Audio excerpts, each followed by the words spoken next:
Salut à tous, bienvenue dans le 1330 qui est aujourd'hui le 1730. Mais pourquoi, me direz-vous? Parce que j'accueille des invités internationaux, des vedettes carrément. Comment vas-tu, David? Ah, pourquoi ne t'entends-je Ça plus? va super bien. Ah, beaucoup Non, c'est mieux. bon. J'étais en train de nous regarder sur Twitch et du coup, j'avais le retour. Voilà, donc c'est bon. Je vais bien, je vais très bien. Merci beaucoup. Tu m'as fait peur l'espace d'un instant. Aussi, putain, ça fait une demi-heure qu'on parle, tu sais, et du coup, la première phrase, il n'y a pas de son. Wow, que se passe-t-il? Non, non, Et c'est bon, c'est bon. aujourd'hui, Je suis là. tant mieux. Alors, il est très tôt, chez toi. Merci beaucoup Pas de d'être là souci. avec nous. Avec plaisir. Ça nous fait plaisir. On va parler un petit peu des choix qu'on doit faire entre JavaScript et TypeScript. Déjà, c'est prononcé. Yes. TypeScript. Yes.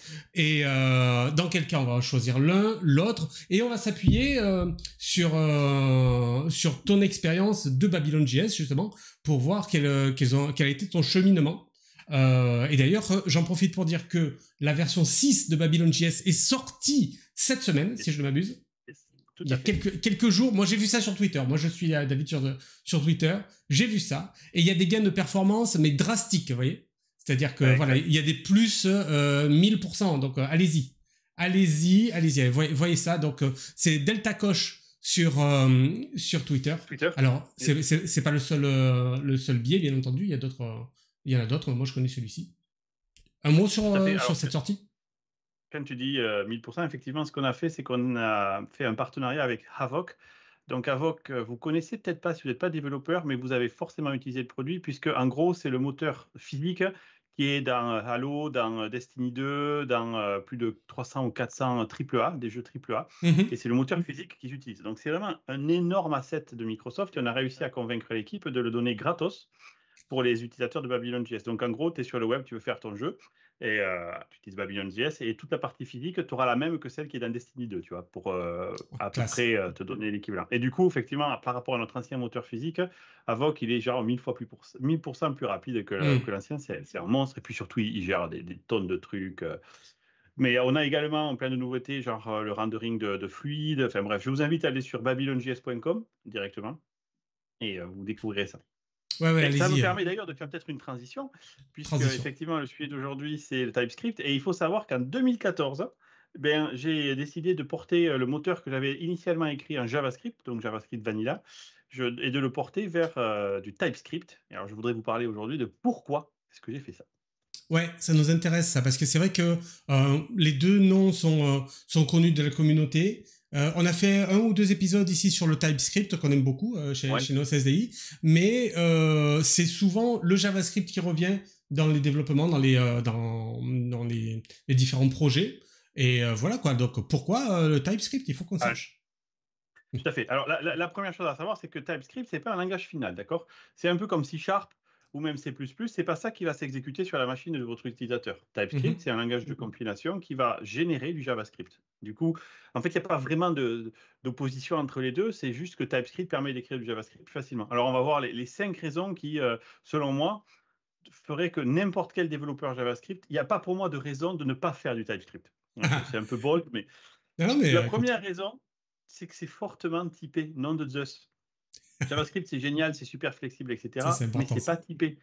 Et mine de rien, quand on a porté, quand j'ai fait le portage de JavaScript vers TypeScript pour Babylon, donc à l'époque c'était Babylon 1, donc c'était il y a quand même un petit moment, en 2014, on avait depuis le début, j'avais écrit dans Babylon un moteur de collision. C'est ce qui permet en fait à l'utilisateur de se déplacer comme dans un jeu à la première personne, à la Doom, tu sais, où tu peux marcher, ne pas rentrer en collision avec les murs. Et quand tu rentres en collision avec un objet, pour que les types de déplacement soient fluides, on fait ce qu'on appelle un glissement. C'est-à-dire que même si tu arrives face à un mur, tu vas glisser sur ce mur pour pas rester bêtement coincé sur le mur. Et ce glissement-là, depuis le début de la version de Babylon.js, il était pas fluide. Okay, il laguait un peu. Mais j'avais jamais réussi à trouver pourquoi dans mes calculs, ça laguait un peu. Okay, bon, bref. Fast forward, je porte le Babylon 1 vers TypeScript. Je porte classe par classe, tu veux, enfin fonction par fonction. Et au bout d'un moment, j'arrive à la classe qui gère les collisions. Et là, il me dit ça compile pas. Et effectivement, mes trucs complètement idiots, dans mon code, à un endroit, j'avais un objet A égale Toto, mais Toto, c'était une fonction, en vrai, et j'avais pas mis les parenthèses. Du coup, en JavaScript, lui, il s'en bat les steaks de ça. Il dit, OK, ouais, Toto, je connais pas, mais c'est pas grave, tiens, je te génère un truc qui est undefined, et puis roule ma poule, ça passe, quoi. Et du coup, dans mon code, je me trimballe. Et après, comme JavaScript il est super flexible, undefined, quand c'est utilisé dans des calculs, il le transforme en 0, voilà. Et hop, ça rentre. Ce qui fait qu'à un moment donné, j'avais une variable dans mes calculs qui valait 0 tout le temps, alors qu'elle aurait dû valoir la valeur d'exécution d'une fonction. En JavaScript, pour trouver ça, mon gars, mais c'est l'enfer sur Terre. Quand tu as genre 100 000 lignes de code pour faire tes calculs, c'est impossible. TypeScript, à partir du moment où il est arrivé sur cette ligne-là, il m'a dit, alors je connais pas Toto, je sais pas où tu vas, tu as dû boire, arrête tout de suite. Et du coup, en fait, on a eu cette expérience plein de fois. On trouvait les erreurs à la compilation. C'était magique. Vraiment, le jour où ça s'est arrivé, je me suis dit, bon, punaise, j'ai passé du temps à tout porter de JavaScript et TypeScript, mais juste pour ça, ça valait le coup.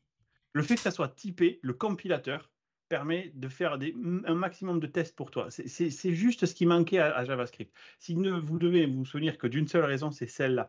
C'est fortement typé. Ouais. Voilà. Et effectivement, tu n'as pas...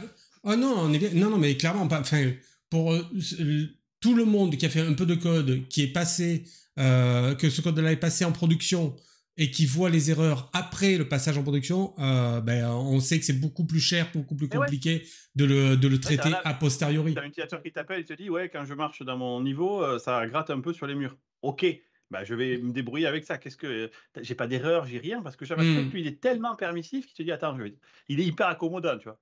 Ouais, c'est ça. Show must go on. Mais je te fais du steak, tu vois. C'est vraiment ça le truc. Et du coup, bref. Donc ça, raison numéro 1, et pour moi, c'est la principale. Ça devient fortement typé. C'est-à-dire qu'on a un maximum d'erreurs qui sont au runtime quand vous pouvez débugger. La deuxième raison, c'est que c'est transparent. JavaScript est un sous-ensemble de TypeScript. Alors, je vais le dire différemment. TypeScript est un sur-ensemble de JavaScript. En gros, si vous écrivez que du JavaScript dans du TypeScript, ça va marcher. Vous ne profiterez d'aucun des avantages de TypeScript, mais TypeScript, c'est ce qu'ils appellent un superset, donc c'est un sur-ensemble de JavaScript. Du coup, pour un utilisateur JavaScript, pour passer à TypeScript, ça peut se faire tout doucement. Au début, tu peux juste changer que l'extension de ton fichier. Tu mets JS, tu viens TS, tu utilises TSC, qui est le compilateur TypeScript. Il va te générer des warnings, il va dire, OK, c'est bon, voilà. Et je vais te générer le même JavaScript, bisous. Et après, doucement, tu peux ajouter de nouvelles fonctionnalités. C'est pas quelque chose de majeur, tu vois. C'est pas comme les gens qui voudraient passer, je sais pas moi, de Python à C++, où il faut que tu réapprennes tout. Genre, il faut que tu réapprennes la philosophie, le langage, les options, tout est différent. Passer de JavaScript à TypeScript, c'est relativement simple. Et TypeScript, qu'est-ce que c'est son boulot? C'est de générer du JavaScript. Il génère du JavaScript. Oui, effectivement, du coup, qui peut le plus, peut le moins. Exactement. Voilà. C'est-à-dire que si tu as déjà ton JavaScript, tu le mets en TypeScript, bon ben voilà, ça va fonctionner. Et voilà. Ouais, c'est ça. Et tu n'as pas la rupture de compatibilité ascendante où tu te dis putain, mais attends, entre C# 1 et C# 2, mais ça ne marchera pas. Ça va pas fonctionner. Non, là, ça passe. Ça passe et donc c'est cool. C'est vrai que c'est une raison supplémentaire pour y aller puisque c'est entre guillemets gratuit. Tu vois, et après, tu peux faire des plans de migration en disant, mais on va peut-être commencer par juste typer. Tu vois, on ne fait pas autre chose, on n'utilise pas les classes, on n'utilise pas autre chose. Alors, en plus, ce qu'il faut savoir, c'est que le JavaScript moderne, les dernières itérations du JavaScript, ils ont ajouté les classes. La seule chose qui manque, c'est les types. Si tu regardes du code JavaScript moderne qui utilise des modules avec des classes, avec des async await, avec des arrow functions, et que tu regardes du TypeScript et si tu enlèves les types, c'est le même code. C'est vraiment le même code. La chose qui va être différente, c'est qu'aujourd'hui, il n'y a pas de typage dans JavaScript. Et du coup, voilà, c'est ça qui va ajouter. En gros, qu'est-ce que tu fais quand tu veux faire du portage de JavaScript vers TypeScript? Tu prends tes fonctions et tu n'es pas obligé de toutes les faire à la fois. Tu peux faire une première fonction et puis t'arrêter là. Et dans cette fonction-là, tu mets les types. Tu dis, voilà, en fait, ma fonction foo, elle prend un paramètre A. En fait, tu mets A, deux points, et c'est number, virgule B, deux points, string. Juste ça. Et à partir de là, le compilateur il va dire, tu me donnes de la data, donc je vais pouvoir après checker que ton A et ton B, on leur applique des comportements qui sont liés au fait que c'est un nombre ou que c'est une chaîne de caractères. Et tu peux y aller doucement comme ça. J'imagine qu'en termes de performance, du coup, l'allocation mémoire sur undefined, c'est drôlement, c'est hyper large. Alors que quand tu vas dire, tiens, mais vas-y. Non, mais tu as tout à fait raison. C'est vraiment un excellent point. Merci, je reviendrai. Ouais, tu peux revenir, je te réinviterai. Dans le cadre de BabylonJS, c'est vraiment un point qui a été clé pour nous, c'est que les compilateurs, donc V8, qui est le compilateur JavaScript qui est dans quasiment tous les browsers, si ce n'est Safari et Firefox, mais les autres browsers fonctionnent pareil. Ils sont écrits en C++, d'accord? Donc, et JavaScript, c'est un langage extrêmement flexible. Comme tu viens de le dire, je peux créer une variable Toto, lui donner aucune valeur, elle est undefined, puis après je mets un string dedans, puis derrière je mets 3 nombres, puis je reviens, je fais un nombre plus un string. Il va toujours s'adapter. Mais cette adaptation-là, elle a un coût. C'est-à-dire que si tu crées par exemple une classe, un objet ou quelque chose qui est définitivement clairement défini au démarrage, donc à la construction de cet objet-là, eh bien, le compilateur de JavaScript des browsers va l'optimiser. C'est-à-dire qu'il ne va pas le rendre dynamique. Il ne le rend dynamique que s'il doit le faire. Et un objet non dynamique, donc qui a un type connu, par exemple, c'est un entier, et qui est donc indexé comme un entier, va être beaucoup plus performant à manipuler, surtout si tu fais des opérations mathématiques dessus, que si tu manipules un objet qui a eu 15 vies avant et qui était avant une chaîne de caractères, et puis etc. Parce que du coup, là, il va être ce qu'on appelle de-optimize, désoptimisé. Il va être mis dans un état particulier qui est, OK, tu es dynamique. C'est un peu comme le mot-clé dynamique en C#, en fait. Tu sais, quand tu n'as pas un type qui est défini, du coup, le langage va mettre autour de ça toute une structure qui va forcément être pratique à l'utilisation, mais lente à l'exécution. Donc, tu as tout à fait raison. Le fait de typer, ça permet également aussi de contrôler que toi, tu ne fais pas des morphings d'objets, en fait. Tu ne changes pas la dynamique d'un objet. Et ça, le compilateur, il te remercie pour ça. Des exemples, c'est que certaines fonctions peuvent être inlinées dans les browsers, c'est-à-dire qu'elles vont être compilées, optimisées et stockées telles quelles, et du coup, tant qu'elles ne changent pas, elles sont rapides à exécuter. Si jamais à l'intérieur, il y a des objets qui deviennent dynamiques, eh bien, la fonction elle va être désoptimisée, et donc tu as tout un bloc de code qui, du coup, va être plus lent à exécuter. Alors, dans la plupart du temps, dans les fonctions qu'on utilise sur le site web, pas de problème. Mais si tu fais du haute performance, ou je sais pas, tu écris Excel dans le browser, ou n'importe quelle application qui est un peu intensive, qui fait pas mal d'opérations, mais tu vas le sentir. Tu vas le sentir. Nous, tu vois, on est obligé de tenir 60 images par seconde alors que tu animes près 100 000 objets à l'écran. La moindre désoptimisation, elle te met une claque derrière la tête et tu la sens tout de suite. Et du coup, TypeScript te protège aussi de ça. Ouais, c'est intéressant. C'est intéressant. Pour l'instant, on n'a que des avantages là. Hein. Il n'y a pas d'inconvénient. Déjà, je te spoil la fin. Ah merde. Restez quand même jusqu'à la fin, les mecs.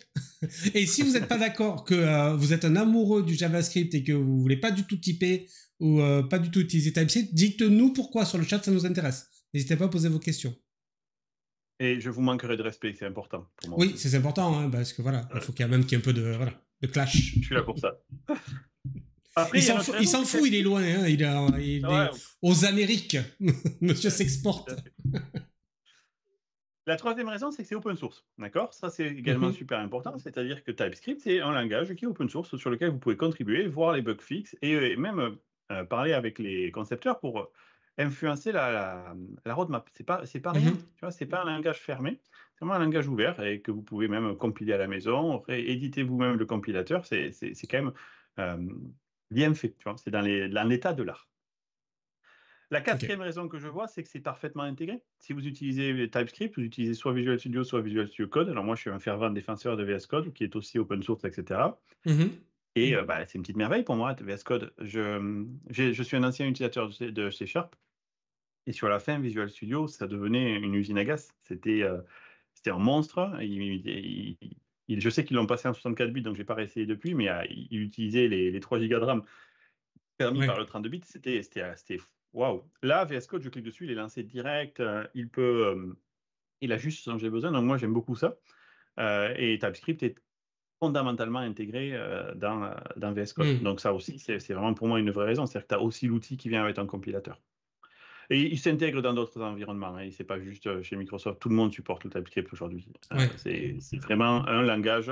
Si ce n'est... C'est pas le langage le plus utilisé puisque ça reste JavaScript, puisque JavaScript, on regarde le langage qui est utilisé à l'exécution, mais TypeScript, tu vois, c'est un sous-ensemble effectivement des gens qui utilisent JavaScript et il est extrêmement utilisé. Et finalement, c'est moderne. C'est moderne parce que grâce à notre ami TypeScript, on peut faire toutes les nouveautés des langages et même avant qu'ils arrivent. Par exemple, Async Await était disponible en TypeScript avant qu'il le soit en JavaScript parce qu'en fait, tu utilisais du coup des fonctions en plus qui mimiquaient, qui faisaient semblant d'avoir du Async Await. Il y a du type inférence qui est incroyable, qui est encore supérieur de la parole même du créateur de C# et de JavaScript et de TypeScript, hein, qui est la même personne. Et son nom m'échappe. actuellement, mais c'est le même créateur. Et donc, je lui ai parlé, puisque c'est un gars de chez Microsoft, et il disait que son enfant préféré, c'était TypeScript, parce que l'inférence de type était encore plus fondamentalement puissante en TypeScript qu'elle ne l'était en C#. Donc là, juste peut-être pour rapidement donner un petit exemple, parce que c'était mon dernier argument, je vais passer sur cet écran-ci. Voilà. Et moi aussi, je change pour que vous y voyez mieux, les amis. Il y a une boule. Il y a une boule. Il y a une boule, ouais. C'est moi qui fais un peu de 3D, mais en fait, au final, ce qui m'importe, c'est la partie de gauche ici, tu vois.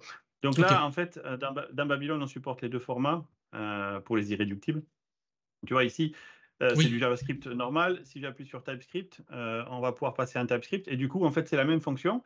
Donc, je vais repasser parce que j'ai fait ça un peu vite. Vous voyez, par exemple, ici, on a une fonction createScene qui est une fonction vide, dans laquelle on a des scènes, etc. Et on va faire la même chose en TypeScript. Et ce qui est intéressant ici, c'est que vous voyez, le createScene, et maintenant, c'est de la, ça ressemble. Si vous êtes C#piste, vous allez vraiment... ça ressemble, c'est vrai. Ouais. Anders Ellsberg, merci à Delph sur le chat. C'est Anders Ellsberg, le créateur de TypeScript et de C#. Bien joué, ça. Donc, je reviens ici, tu vois, j'ai des types. Et du coup, en fait, grâce à ce typage-là, si jamais je lui dis scène égale engine, il va me dire, bah non, qu'est-ce que tu fais? T'es bourré ou quoi? Tu vois, parce que le type engine ne contient pas les fonctions nécessaires pour être mis dans scène. Du coup, bah là, je ne peux pas faire l'erreur d'appeler ça. Ou alors, si par exemple, je faisais set target comme ça ici, pensant que c'était une fonction, et il va me dire, là, il y a un problème, c'est une méthode, vous voyez? Et du coup, le système te protège à chaque fois. C'est la même chose, ça a été un portage direct ici, mais c'est juste plus protégé. Et alors, ce qu'il y a de génial, c'est que dans ce cadre-là, on peut avoir des... Alors, excusez-moi, il y a ma petite fille qui vient me voir. T'inquiète, moi j'ai le chat qui vient me voir, donc on est un peu... Ok. C'est bon, t'inquiète, tu dis bonjour. Donc c'est trop mignon, elle m'a écrit un petit papier pour me demander si mon meeting était fini, donc je vais lui dire non, il n'est pas fini. C'est marrant ça. C'est pas. Moi, hier, j'étais en pleine réunion et j'ai eu les enfants qui ont débarqué, ils ont fait « Il y a le chat qui miaule, on sait pas où il est. » Ok, voilà. Très important, tu comprends? Ah oui, c'est important. Mais oui. Ah, très bien. Voilà, excusez-moi, on m'a expliqué la vie. Bah oui, quand même, le truc important. Non, c'est bon. Donc, je reviens à mon histoire ici. En fait, là, du coup, vous pouvez faire des arrow functions. Par exemple, il y a des fonctionnalités dans Babylon qui vont pouvoir te dire, tu vois, si... Pardon. Tu vois, déjà, j'ai exemple ici. J'écris n'importe quoi, ben, il me dit, attends, je vois pas ce que c'est scène. Par contre, est-ce que c'est pas scène que tu veux? Et du coup, ça te permet, en fait, ici, d'avoir l'intelligence également. Du coup, on function change, ici, tu vois, si j'avais fait du JavaScript normal, tu vois, c'est une callback. Mais là, elle te dit tu vois. Void, c'est pas tout à fait bon parce qu'en fait, void, ici, en fait, elle attend autre chose. Elle attend un observable. Tu vois. Et du coup, ben, je peux faire add. Et donc là, je pourrais faire ça à l'ancienne en disant j'ajoute ma fonction. Ça marche. Mais comme je te parlais de moderne, en fait, maintenant, on a les eurofunctions en JavaScript et en TypeScript, tu vois. Et ces eurofunctions, elles existaient en TypeScript bien avant JavaScript. Alors, juste peut-être pour notre petite communauté, qu'est-ce qui se passe ici? Si je suis dans une fonction et que je fais 10, c'est un peu bizarre le JavaScript avec ça, mais le 10 ici, c'est la fonction. 10, ce n'est pas la classe dans laquelle ou la méthode dans laquelle on est. Du coup, je ne peux pas faire 10.whatever parce que je suis dans une fonction qui n'a pas de valeur. Du coup, y a rien. Quand on fait une eurofunction, c'est là où c'est génial. Donc, excusez-moi, je reviens en arrière. Et là, l'eurofunction, elle va capturer le contexte, elle va changer 10, et elle va me dire, ah bah 10, je connais maintenant, voilà. C'est que le playground, et il y a une méthode qui s'appelle createScene, elle est là, tu vois. Donc, 10, c'est bien moi. C'est idiot, ouais, mais avant, ce qu'on était obligé de faire en JavaScript, on était obligé de capturer, vous avez déjà dû voir ça, underscore 10 égale 10, avant d'appeler la fonction. Ah ouais, d'accord. Et après, on a appelé la fonction comme ça, tu vois, en disant, OK, là, je fais ma fonction. Et donc, j'utilisais underscore 10 pour appeler celui qui était au-dessus. Voilà. Ça, c'est le genre de truc moderne, en fait, que TypeScript a amené bien avant que ça soit disponible en JavaScript. Et puis, voilà. Et là tu es sur le playground de Babylon.js qui est ce que vous utilisez, qui est mis à disposition de tout un chacun pour faire justement ces essais avec l'outil Babylon.js. Et on voit qu'on a un onglet en JavaScript, le premier à gauche là, et l'onglet TypeScript, pour que tout le monde puisse faire un peu... On est ouvert à tout le monde. Si tu fais du JavaScript, on va te juger, c'est normal, mais tu peux. En fait, au final, le JavaScript moderne, tout ce que je vous ai dit là avant, à part le typage, c'est-à-dire que là, lui, si je fais scène égale engine, bah, il va dire OK, cool, c'est cool, loulou, tu vois. Mais du coup, je vais perdre énormément en performance parce que mon objet scène, qui est un objet majeur de Babylone, il va du coup être morphé pour devenir un objet engine, et du coup, il va devenir dynamique, et donc du coup, il va perdre toutes ses performances. Et là, je tue les perfs de mon système en quelques secondes. Donc c'est pour ça que je dis que le JavaScript a encore ce petit défaut-là. Par contre, je vous montrais tout à l'heure que je pouvais faire on active camera.add, et ici, ben, même en JavaScript, rien ne m'empêche d'écrire ça. Le JavaScript est vraiment devenu moderne. Un autre exemple ici, c'est que si je fais un JavaScript, on va commencer par TypeScript si vous voulez bien. Un TypeScript ici, je peux dire que cette fonction, tu vois, elle est async. Elle est async, et du coup ici, ça veut dire que je peux faire await de choses qui sont asynchrones. Par exemple, send.import mesh async. Et plus j'ai un truc async en fait. Hein. Voilà, when ready async, tu vois, je peux faire ça. Elle va. Même cette fonction-là, elle est asynchrone. C'est comme un C#. On va attendre ici et ce code ne sera exécuté qu'après. Avant, ce que j'aurais dû faire, sans le sync await, j'aurais dû faire .then. Capturer une callback qui serait appelée par la suite. Tu vois, j'aurais dû faire ça. Bon, ben ça, c'était du JavaScript et du TypeScript, pardon. Et TypeScript, pareil, ça nous a permis de faire ça vachement tôt, bien avant que le JavaScript moderne arrive, parce que du coup, maintenant aussi, je peux flaguer mes fonctions en async de la même manière et dire when ready. Tu vois, ça marche aussi en JavaScript maintenant. Du coup, c'est pour ça que je te dis que le portage, c'est le même. Je viens de lire le chat et quelqu'un a dit que j'étais le beau gosse des Tech Days. Je pense qu'il parlait de moi. Mais je peux te laisser croire que c'était toi. Non, je pense que c'est toi. C'est toi, c'est toi. Et oui, c'est ça, malheureusement. J'ai essayé, tu vois, j'ai lancé mon jeu de bluff. Merci, Bobent93. Merci beaucoup, effectivement. Et attends, c'est quelqu'un de pas jeune, certainement, puisqu'il a connu les Tech Days. Et ça nous fait plaisiir. Il n'a pas appelé ça les Dev Days, il a appelé ça les Tech Days. Non, les Tech Days, oh my God. Ça, c'est un vrai, ça. Merci beaucoup, Bobent93. Et moi, j'ai une question, parce que on va rester sur cette... Non, je vais me remontrer un petit peu à l'écran pour qu'on montre qu'on est quand même deux à être super visuellement attractifs. T'as plein d'animations, c'est cool. C'est vrai, en plus, que j'ai fait moi-même.